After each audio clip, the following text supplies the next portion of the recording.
잘 아시는 바와 같이 신종 코로나 바이러스가 수그러들지 않고 계속 확산하고 있습니다. 오늘 3월 2일 아침 통계에 따르면 확진자가 4,000명을 넘어서서 4,212명이라고 합니다.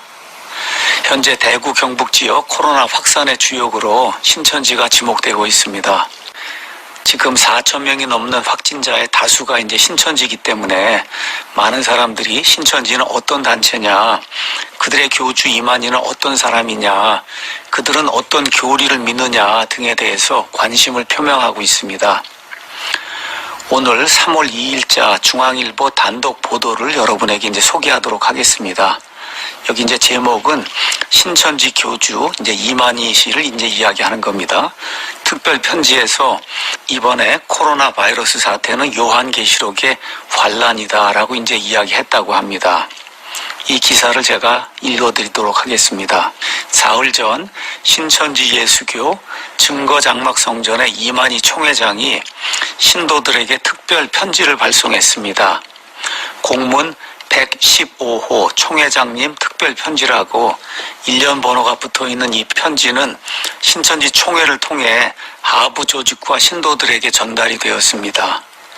이만희 총회장은 편지에서 최근 불거진 신종 코로나 바이러스 사태에 대해 14만 4천 명이 인맞음으로 있게 된 것은 큰 환란이다라고 말하면서 요한계시록에 기록된 것처럼 이 환란이 있은 이후 흰 무리가 나온다고 하였으므로 이것이 이루어지는 순리다라고 이제 주장을 했습니다.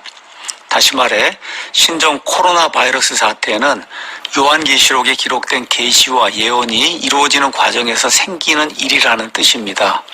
또 이만희 총회장은 성도님들께서 어려운 일을 당하고 있으나 말씀을 이루는 일이므로 참고 견디시기 바란다라고 말하면서 결국은 하나님의 통치로 정복하게 된다. 약속의 말씀을 지키자고 당부했습니다. 신천지는 말세와 영생을 주장하는 신흥 종교입니다. 이 때문에 기성 기독교에서는 이단으로 분류하고 있습니다.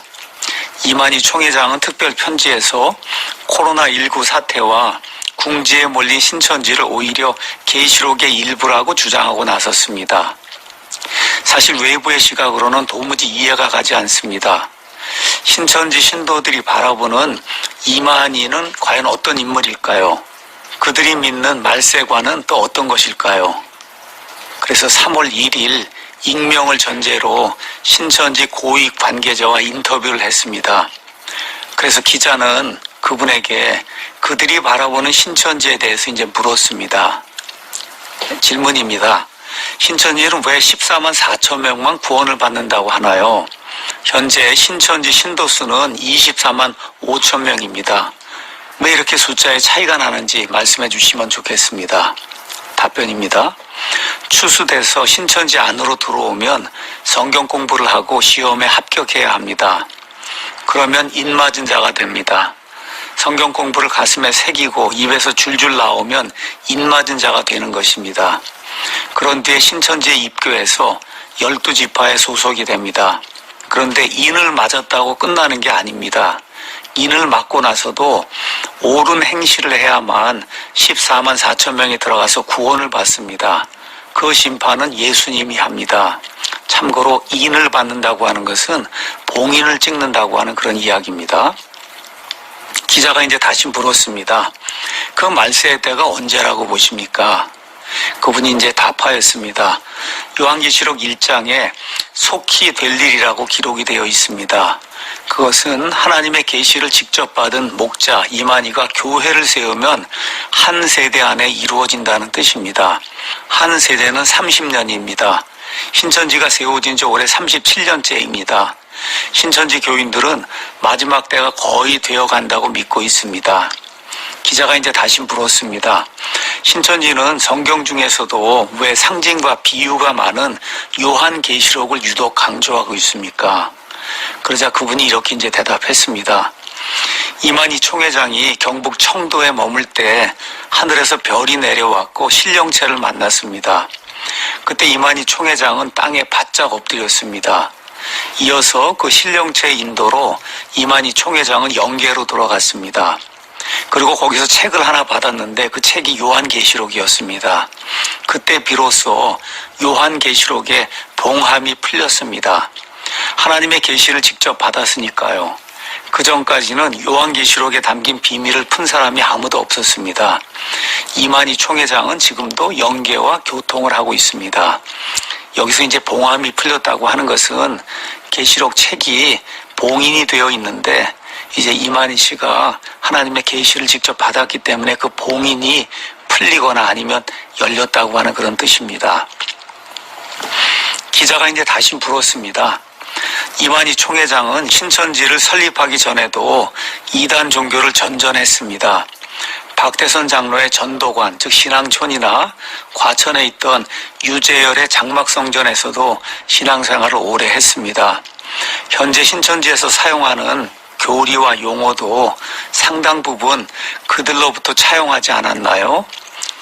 그분이 이제 대답했습니다.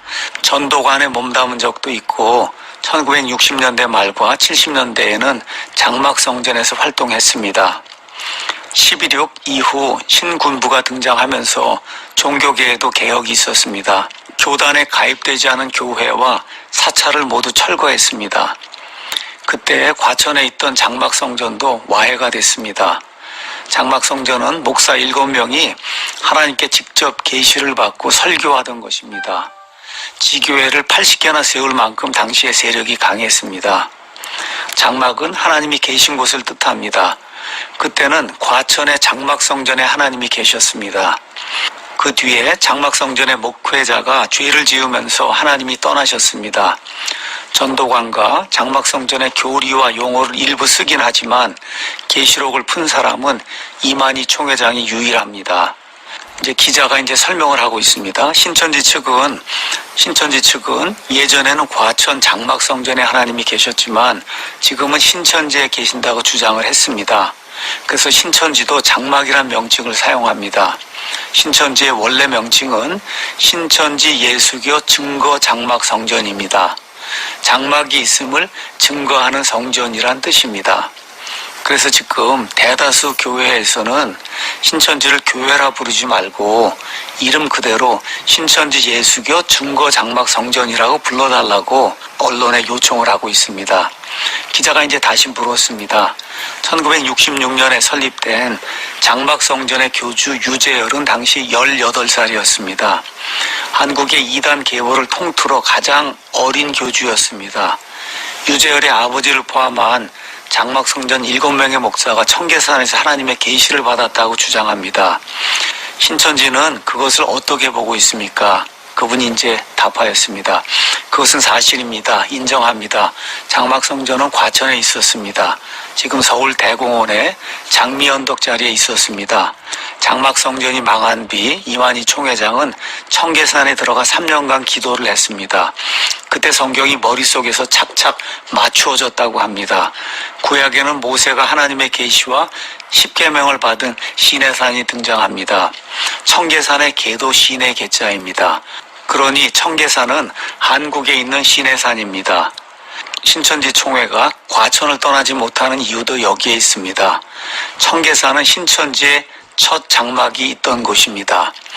아마 청계산의 계를 시내로 이렇게 이제 표현하는 것을 봐서는 구약 성경에 나오는 그 시내산의 그 시내를 계곡으로 그렇게 이해하고 있는 것 같습니다. 참 너무 어이가 없습니다. 신천지는 기성 개신교 교회에 들어가 교인들을 신천지에서 운영하는 무료 성경학교로 데려가는 걸 추수라고 표현합니다. 이 기자의 말입니다. 추수당한 이들이 하는 성경 공부에서 요한계시록은 고등과정에 해당합니다. 초등과정은 성경의 비유풀이, 중등과정은 구약의 창세기부터 신약의 요한서까지입니다. 요한서가 요한계시록인지 요한 3서까지인지 알 수가 없네요. 요한계시록 공부를 통해 교육생이 신천지 교리를 받아들인 뒤에야 이들은 비로소 신천지나 이만이라고 하는 단어를 꺼낸다고 합니다. 자, 기자가 이제 다시 물었습니다. 신천지 교인에게 이만희는 누구입니까? 그분이 이제 대답을 했습니다. 그는 마지막 날을 대비하는 마지막 선지자입니다. 그래서 약속의 목자입니다. 요한계시록 10장에 책을 받는다고 되어 있고 11장에 나팔을 불기 시작한다고 되어 있습니다. 요한계시록 19장에는 혼인잔치 이야기가 나옵니다. 말세 때가 되면 재림하는 예수님이 14만 4천 명의 영과 함께 이 땅에 내려오십니다. 기자가 이제 다시 물었습니다. 14만 4천 명의 영이 무엇입니까? 그분이 이렇게 이제 대답했습니다.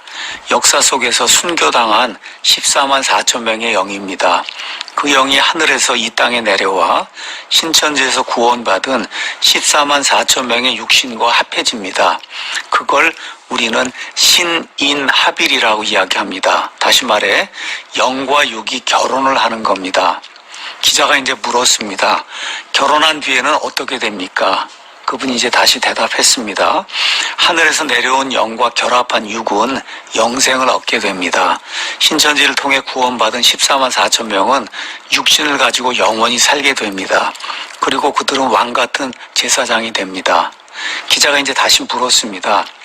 이만희 총회장은 최근에 코로나19 사태를 환란이라고 표현했는데 이건 무슨 뜻입니까? 그분이 이제 대답을 했습니다.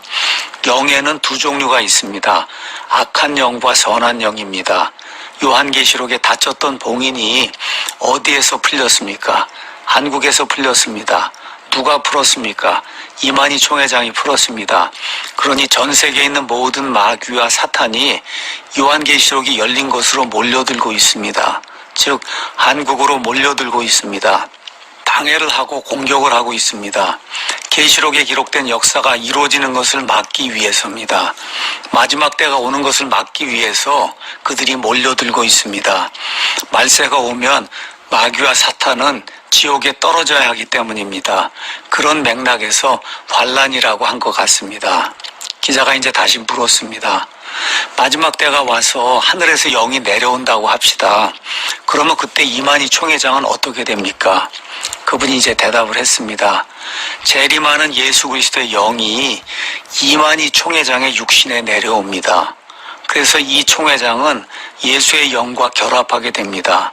다시 말해 재림 예수의 영과 이만희 총회장의 육신이 하나가 됩니다. 신천지 교인들은 그렇게 믿습니다. 지금은 이만희 총회장이 재림 예수는 아닙니다. 선지자일 뿐입니다. 하늘에서 내려온 영과 결합하지 못하면 선지자라 해도 영생할 수는 없습니다. 그러나 마지막 때가 되면 이만희 총회장은 예수의 영과 결혼해서 재림하는 예수 그리스도의 몸과 마음으로 하나가 될 것입니다. 기자가 이제 마지막으로 물었습니다. 이만희 총회장은 올해 한국 나이로 90세입니다. 만약 마지막 때가 오기 전에 세상을 뜨면 어떻게 됩니까? 그분이 이제 이야기했습니다. 그러면 신천지는 와해가 될 것입니다. 말세 때 이끌어줄 이가 아무도 없으니까요. 더구나 신천지에는 후계자도 없습니다. 말세가 가까이 왔다고 보기 때문에 굳이 후계자를 두지 않습니다. 하늘에서 내려온 영과 결합하면 어차피 영생을 산다고 보기 때문입니다. 여기까지가 인터뷰 내용이었고 이제 신천지 측은 조만간 이만희 총회장이 직접 나서서 기자회견을 할 예정이라고 밝혔습니다. 저 위에서 그 인터뷰하던 사람이 참으로 말도 안 되는 그런 이야기를 했습니다. 과천 청계산에 그 계자가 신의 계자가 아니냐. 그런데 율법을 어디서 받았냐. 시내산에서 받았다. 그래서 과천 그 청계산이 그 시내산으로 볼 수밖에 없다. 이러한 이야기를 했는데 여러분 그 시내라고 하는 거는 영어로 사이나이입니다. 사이나이는 미디안 땅에 있습니다. 그리고 지금 이스라엘 바로 밑에 이집트가 있는데 이스라엘과 이집트를 연결하는 그 반도, 엄청난 그 광야의 그 이름이 시나이 반도, 시내 반도입니다. 그래서 미국 사람들은 시나이 반도라고 이야기하고 시나이 산이라고 이야기하는데 이것이 우리나라 말로 번역이 되면서 시내산, 시내 반도 이렇게 된 것, 이걸 가지고 지금 계곡이라고 주장을 하고 있으니 이와 같은 엉터리 교리가 어디에 있습니까? 위에서 이야기한 것처럼 신천지는 성경을 비유로 풀어야 한다고 하면서 비유 해석을 취합니다. 그래서 모든 것이 다 비유입니다. 말씀드린 대로 시내산의 그 시내도 그 청계산의 그 계자하고 똑같아서 이게 맞아 떨어지니까 그래서 신천지가 이야기하는 것이 맞지 않느냐, 이런 것이 이제 비유 해석입니다. 그들이 이와 같은 해석 방법을 취하는 근거는 마태복음 13장 34절입니다. 기존 성경에 가서 보면 예수님께서 이 모든 것을 무리에게 비유로 말씀하시고 비유가 아니면 아무것도 말씀하지 아니하셨더라. 이걸 있는 그대로 보면 예수님이 말씀하신 모든 것이 비유다, 이렇게 누구라도 그렇게 해석할 수밖에 없습니다. 그러나 이 구절은 명백하게 번역이 잘못된 것입니다. 올바른 성경, 킹제임스 성경에는 이렇게 기록이 되어 있습니다. 예수님께서 이 모든 것을 무리에게 비유로 말씀하시고, 여기까지는 같습니다. 비유가 없이는, 영어로는 아주 간단합니다. without parable 이렇게 되어 있어요. 비유가 없이는 그들에게 말씀하지 아니하셨다. 다시 말해 예수님께서는 하나님 나라를 이렇게 설명하시는데 사람들이 이해하지 못하기 때문에 이 세상에 있는 어떠한 이야기를 통해서, 비유를 통해서 그들이 이해할 수 있도록 그렇게 만들어 주셨다는 것입니다. 이것은 우리말 번역이 잘못된 겁니다. 그리스말, 그 다음에 영어 이런 데는 전혀 문제가 없습니다. 단순하게 이걸 우리말로 옮기는 과정 중에 100년 전에 이 성경이 잘못 번역이 돼서 지금까지 이것이 그대로 내려오고 있습니다. NIV 같은 성경은 의역을 했는데 거기는 아예 이렇게 되어 있습니다. 예수님께서 이 모든 것을 무리에게 비유로 말씀하시고 비유를 사용하지 않고는 그들에게 말씀하지 아니하셨다. 대한성서공회는 이 문제를 분명히 알고 있을 것입니다. 많은 목회자들도 이 문제를 분명히 알고 있을 것입니다. 그러므로 대한성서공회는 이런 부분, 명백한 오류가 있는 이런 부분을 속히 고쳐서 순진한 사람들이 이런 단체에 유인되지 않게 해야 할 것입니다. 지금 우한 폐렴이라고 하는 국가적 재앙 앞에서 뜻하지 않게 고생하시는 우리나라의 모든 국민들, 그리고 이들을 치료하기 위해서 심지어 졸도까지 하면서 고생하고 있는 우리 의료진들, 의사 선생님들, 간호사 선생님들, 또 병원에서 이들을 간호해 주시는 모든 분들, 방역요원들, 경찰들, 질병관리본부 관계자 등 밤낮으로 수고하시는 모든 분들에게 우리 하나님께서 은혜를 베풀어 주시고 건강과 평안을 주실 것을 간절히 기도합니다. 그리고 우리 주님께서 문재인 대통령과 정부의 모든 위정자들에게 이 난관을 잘 극복할 수 있는 지혜와 용기 그리고 판단력을 주실 것을 간절히 기도합니다.